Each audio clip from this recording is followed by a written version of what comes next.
ومن يعمل من الصالحات من ذكر أو أنثى وهو مؤمن فأولئك يدخلون الجنة ولا يظلمون نقيرا۔ بسم اللہ الرحمن الرحیم۔ ناظرین پیغام ٹی وی السلام علیکم۔ آپ کا میزبان حافظ زین العابدین علوی ایک سیریز نیکی کی راہیں کے ساتھ حاضر خدمت ہے۔ ہمارے آج کے معزز مہمان حسب سابق شیخ شفیق الرحمن علوی حفظہ اللہ ہیں، اور آج ہمارے پروگرام کا عنوان ہے صدقہ و خیرات، اس کی اہمیت، اس کے معاملات، اس کے بارے میں ہم جانیں گے۔ تو آئیے آپ کو بلا تاخیر اپنے مہمان کی طرف لے کر چلتے ہیں۔ السلام علیکم ورحمۃ اللہ۔ وعلیکم السلام ورحمۃ اللہ وبرکاتہ۔ الحمدللہ، اللہ کا شکر ہے۔ شیخ، سب سے پہلے ہمیں صدقہ و خیرات کی اہمیت اور فضیلت کے متعلق آگاہ کیجیے گا۔ بسم اللہ الرحمن الرحیم وبہ نستعین۔ صدقہ اور خیرات آپ نے دو لفظ استعمال کیے ہیں، تو خیرات یہ ہمارا یعنی سمجھیں کہ اپنی ایک اصطلاح ہے علاقائی، اصل لفظ صدقہ ہی ہے، ٹھیک ہے۔ تو صدقہ کا معنی تو یہی ہوتا ہے کہ جو معروف ہے کہ ایک مسلمان انسان اپنے مال میں سے، کمائی میں سے اللہ کی رضا کے لیے مستحق لوگوں پہ جو خرچ کرتا ہے۔ لیکن اس کے سمجھیں دو حیثیتیں ہیں۔ آپ کو علم ہے کہ زکوٰۃ ہمارے دین اسلام کا کہ بنیادی ارکان میں سے ہے۔ بنی الاسلام علی خمس، اسلام کی بنیاد 5 ارکان پہ رکھی گئی ہے۔ سب سے پہلے تو شہادتین کا اقرار ہے، پھر نماز کی پابندی، اور پھر زکوٰۃ کی ادائیگی۔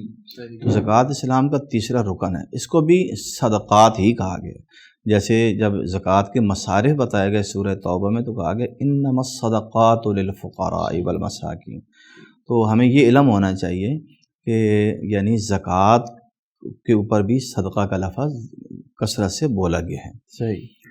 اور اسی طرح جب آپ نے حضرت معاذ بن جبل رضی اللہ عنہ کو یمن بھیجا تھا گورنر بنا کے، تو آپ نے انہیں جو تعلیم دی تھی تبلیغ کی، دین کی، تو فرمایا سب سے پہلے تو آپ نے انہیں دعوت توحید دینی ہے اور رسالت کی، شہادت کی، گواہی کی دعوت دینی ہے۔ جب وہ تیری یہ بات مان لیں تو پھر انہیں یہ بتاؤ کہ اللہ تعالیٰ نے دن اور رات میں ان پر 5 نمازیں فرض کی ہیں، اور جب وہ تمہاری اس بات کو بھی مان لیں پھر انہیں یہ بتاؤ ان اللہ فرض علیہم صدقۃ، کہ اللہ نے ان کے اوپر صدقہ فرض کی ہے۔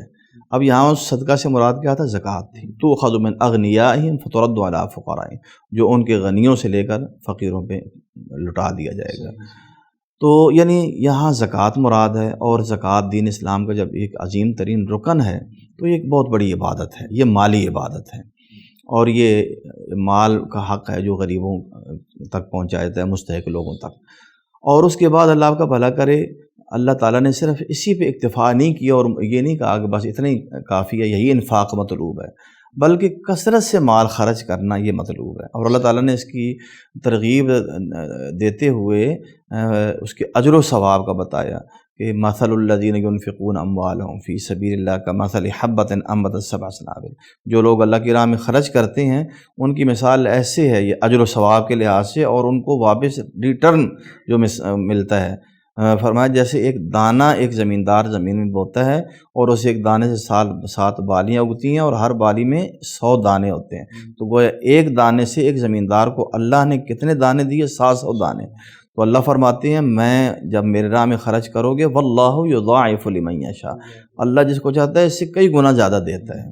اور ایک مقام پہ اللہ نے فرمایا کہ الذین ينفقون اموالهم باللیل والنہار سرا وعلانیۃ فلہم اجرہم عند ربہم ولا خوف علیہم ولا هم یحزنون، کہ جو لوگ اپنے مال خرچ کرتے ہیں، ظاہر بھی، پوشیدہ بھی، رات کو بھی، دن کو بھی، ہر وقت خرچ کرتے ہیں، تو ایسے لوگوں کا اجر ہے ان کے رب کے پاس، نہ ان کے اوپر کوئی خوف ہوگا اور نہ وہ غمگین ہوں گے۔ سبحان اللہ۔ اور حدیث میں آتا ہے کہ قیامت کے دن انسان جب سورج میل کے فاصلے پہ اپنی تمازت چھوڑ رہا ہوگا اور زمین میں جو ہے نا اتنا پانی، لوگ پسینے میں ڈوبے ہوئے ہوں گے، تو صدقہ کرنے والا اللہ کے دربار میں اپنے صدقے کے سائے میں آئے گا۔ سبحان اللہ۔ تو یہ اتنی عظیم عبادت ہے، اور یہ اپنے رب کے غضب کو ٹھنڈا کرنے والا عمل ہے۔ کہ آپ کی نافرمانیاں جو ہوتی ہیں اور اللہ ناراض ہو جاتے ہیں، آپ اللہ کی رضا کے لیے جب صدقہ کریں گے، اللہ مالک الملک کا غضب جو ہے نا وہ ٹھنڈا ہو جائے گا۔ اس کی ایک اللہ آپ کا بھلا کرے حدیث بڑی معنی افروز ہے، وہ میں بتا دوں کہ یعنی یہ صدقہ کیا چیز ہے۔ حدیث میں آتا ہے اللہ کے نبی نے فرمایا جب اللہ نے زمین کو پیدا کیا تو وہ ڈولتی تھی، تو اللہ نے اس کے اوپر پہاڑ پیدا کیے، وَأَلْقَىٰ فِي الْأَرْضِ رَوَاسِيَ أَن تَمِيدَ بِكُمْ، زمین نے ڈولنا چھوڑ دیا اور زمین ساکن ہو گئی۔ تو فرشتے حیران ہوئے کہ بھئی یہ پہاڑ بڑی زبردست مخلوق ہے، اس سے زیادہ کوئی سخت مخلوق نہیں ہوگی۔ تو انہوں نے پوچھا یا اللہ کیا پہاڑوں سے بھی کچھ سخت مخلوق ہے؟ تو نے کچھ بنایا ہے؟ تو کہا ہاں میں نے بنایا پہاڑوں سے سخت۔ انہوں نے بڑے حیرت سے پوچھا پہاڑوں سے سخت کیا چیز؟ فرمایا لوہا، جو پہاڑوں کو بھی توڑ دیتا ہے۔ وہ حیران ہوئے کہ لوہا، تو یا اللہ لوہے سے بھی کچھ سخت چیز ہے کہ جو لوہے کے اوپر بھی غالب ہو؟ فرمایا ہاں آگ ہے، جو لوہے کو بھی پگلا کے رکھ دیتی ہے۔ وہ حیران ہو گئے یا اللہ پھر آگ سے بھی کوئی زور آور چیز ہے؟ فرمایا ہاں پانی ہے، جو آگ کو بجھا دیتا ہے۔ تو انہوں نے کہا کہ پانی سے بھی زیادہ کوئی زور والی چیز ہے؟ فرمایا ہوائیں ہیں، جو بادلوں کو ٹنوں وزنی جو ہے پانی اٹھا کے ادھر سے ادھر لے کے جا رہی ہوتی ہیں۔ تو کہا کہ ہواؤں سے بھی زیادہ کوئی زور آور چیز ہے؟ فرمایا ہاں آدم کے بیٹے کا وہ صدقہ، اللہ اکبر، جو وہ اتنا چھپا کے اپنے دائیں ہاتھ سے دیتا ہے کہ جو بائیں ہاتھ کو بھی پتہ نہیں ہوتا کہ اس کے دائیں ہاتھ نے کیا خرچ کیا ہے، وہ اللہ کے غضب کو ٹھنڈا کر دیتا ہے۔ یہ اتنی عظیم چیز ہے، یعنی کس طرح مثال سے اس کو بیان کیا گیا۔ تو شیخ مستحق افراد تک کن بہترین طریقوں سے صدقہ پہنچایا جا سکتا ہے تاکہ ان کی جو سیلف رسپیکٹ ہے وہ بھی متاثر نہ ہو؟ دیکھیں جی اصل میں تو بات یہ ہے کہ یہ چونکہ انفرادی معاملہ تو مشکل ہے، یہ ایک اجتماعی چونکہ مسئلہ ہے۔ اللہ مالک الملک نے جہاں غنی لوگ بنائے ہیں وہاں فقیر لوگ بھی رکھے ہیں، اور عموماً غنیوں کی نسبت فقیروں کی ریشو زیادہ رہی ہے، جہاں جو ہے نا عدم توازن ہوتا ہے اور صحیح مالی معاملات اسلامی تعلیمات کے مطابق نہیں سر انجام پاتے۔ تو اللہ نے یہ کام تو حکمرانوں کے ذمہ سونپا تھا، الذین ان مکناہم فی الارض اقاموا الصلاۃ وآتوا الزکاۃ وامروا بالمعروف، کہ وہ لوگ جن کو ہم زمین میں تمکنت دیں گے، یہ صحابہ کے لیے پیشن گوئی تھی سورہ نور میں، تو وہ نماز کی پابندی کریں گے اور کروائیں گے، اور زکوٰۃ کی ادائیگی کریں گے اور کروائیں گے، نیکی کا حکم دیں گے۔ نبی علیہ السلام کے دور میں صدقہ اکٹھا کیا جاتا تھا، آپ اپنے عاملین بھیجتے تھے، اور نبی علیہ السلام کا یہ بھی حکم تھا کہ جس علاقے میں جو ہے وہ صدقہ اکٹھا ہو وہاں معلوم کی جائیں مستحق افراد، اور جو جس کی ضرورت ہے اس کے مطابق ان کو وہاں وہ چیزیں مہیا کی جائیں۔ یہ نہیں ہے کہ جس طرح ہمارے ہاں ہوتا ہے تھوڑا تھوڑا بس تقسیم کر دینا، اس کو مکمل طور پہ اتنا غنی کر دو کہ کل وہ زکوٰۃ دینے والا بنے، لینے والا نہ رہے۔ بالکل، اور یہی وہ برکت ہے اسلام کی، یہ اس نظام میں۔ تو بہرحال نبی علیہ السلام کا تو یہ معمول تھا، پھر صحابہ اسی کے اوپر جو ہے کاربند رہے، اور اس وجہ سے ایک وہ وقت بھی آیا کہ جب لوگوں کو زکوٰۃ لینے والا کسی علاقے میں کوئی ملتا ہی نہیں تھا، جبکہ آج تو جگہ جگہ بہکاریوں کی کثرت ہے اور غریبوں کی کثرت ہے۔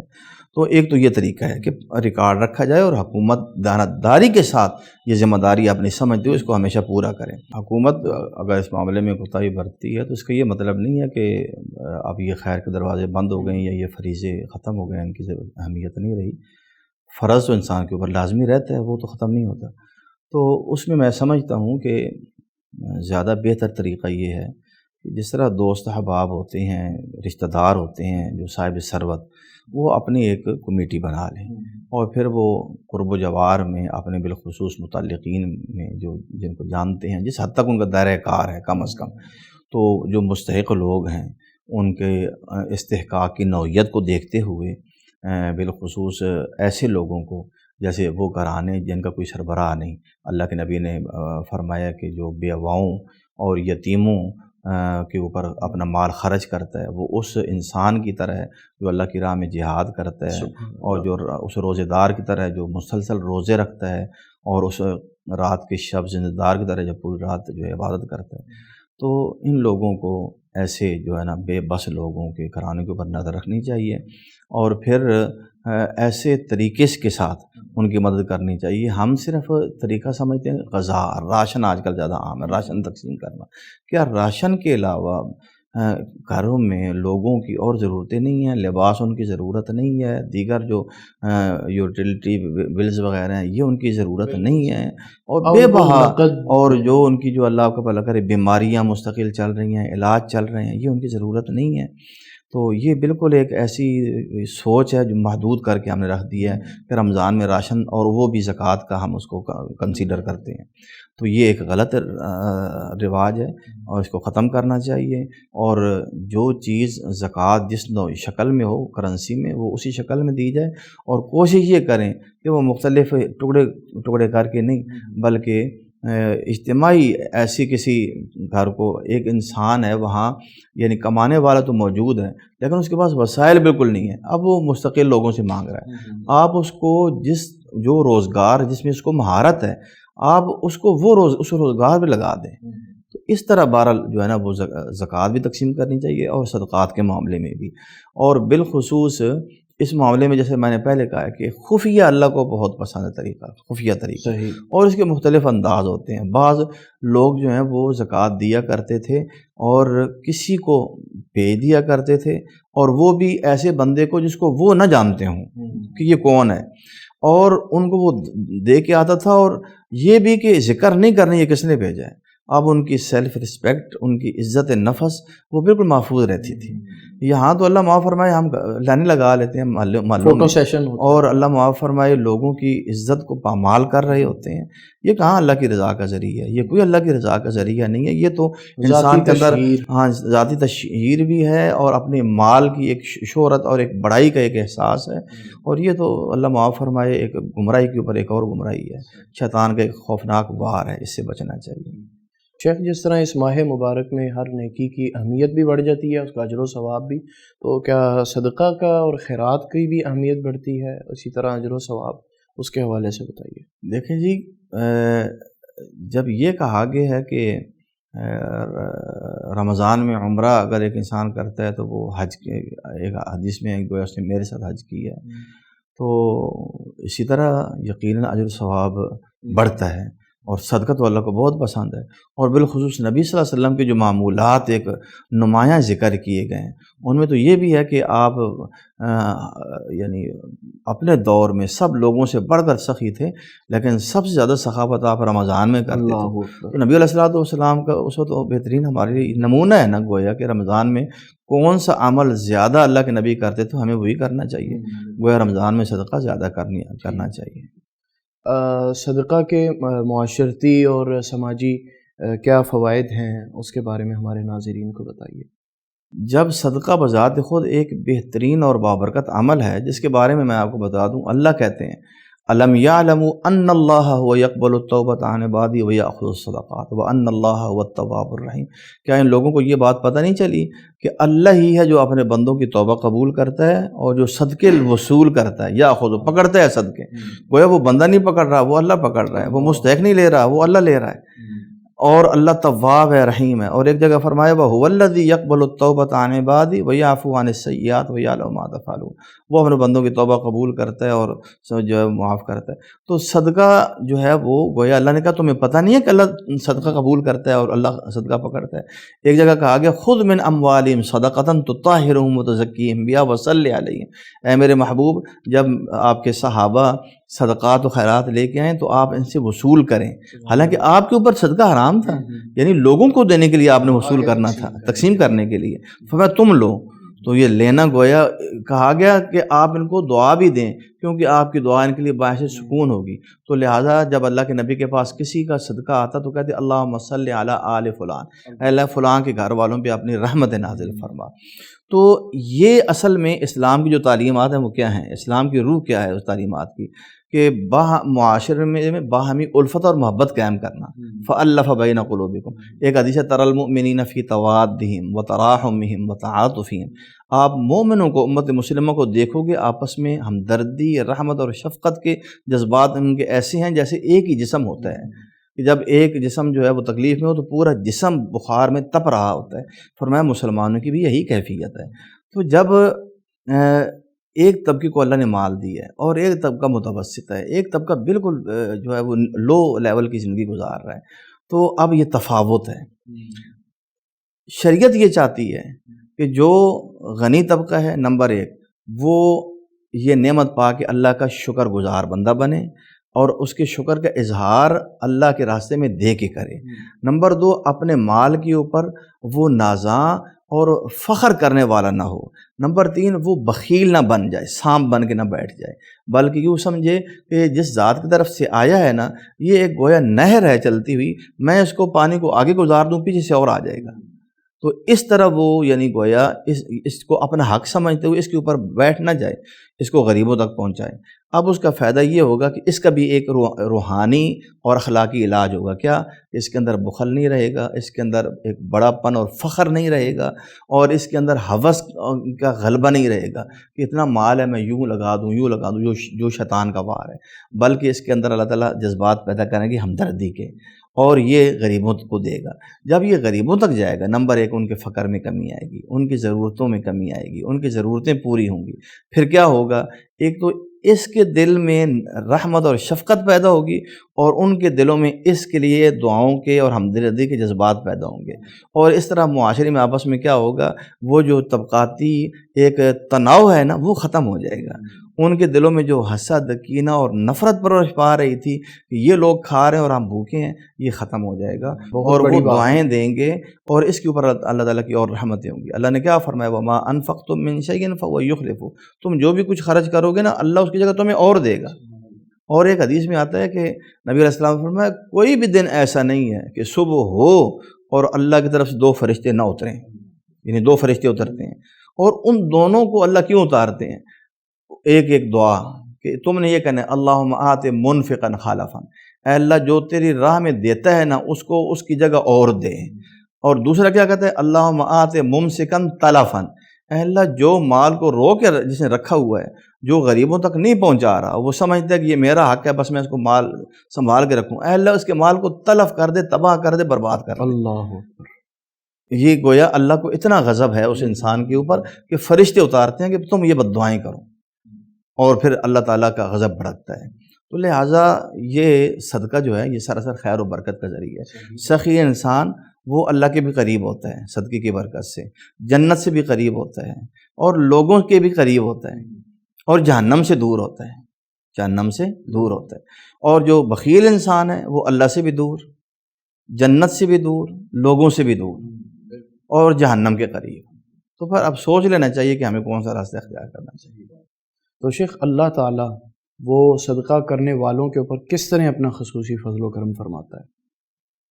اللہ تعالیٰ کی خصوصی عنایات تو یہی ہوتی ہیں کہ آپ یوں سمجھیں کہ صدقہ کرنے والے کے بارے میں فرمایا کہ اللہ کے نبی نے فرمایا کہ دنیا کے اندر حسد تو خیر حرام ہے، ایک رشک ہوتا ہے، تو رشک تو انسان کسی کو بھی دیکھ کے کر سکتا ہے، کسی صحت مند کو دیکھ کے کم صحت والا کہہ سکتا ہے کہ اللہ تعالیٰ مجھے بھی ایسی صحت دے دے، تو یہ کوئی بری معیوب بات نہیں ہے کہ کسی کا اچھا مکان ہے تو ایک انسان کے دل میں یہ اللہ مجھے بھی ایسا دے دے، تو یہ کوئی معیوب بات نہیں ہے، لیکن حسد نہیں کرنا چاہیے۔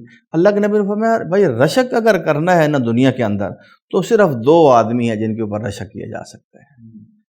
وہ 2 بندے کون ہیں؟ فرمایا ایک تو وہ جس کو اللہ نے کتاب و حکمت کا علم دیا، وہ خود بھی اس کے اوپر عمل کرتا ہے اور صبح و شام لوگوں کو اس کی تعلیم دے رہا ہے، اور ایک وہ انسان جس کو اللہ نے مال دیا ہے، وہ صبح و شام اس کو اللہ کے راہ کے کام میں خرچ کر رہا ہے۔ تو یہ کتنا بڑا شرف ہے، یہ اللہ کی اس کے اوپر کتنی نظر عنایت ہے۔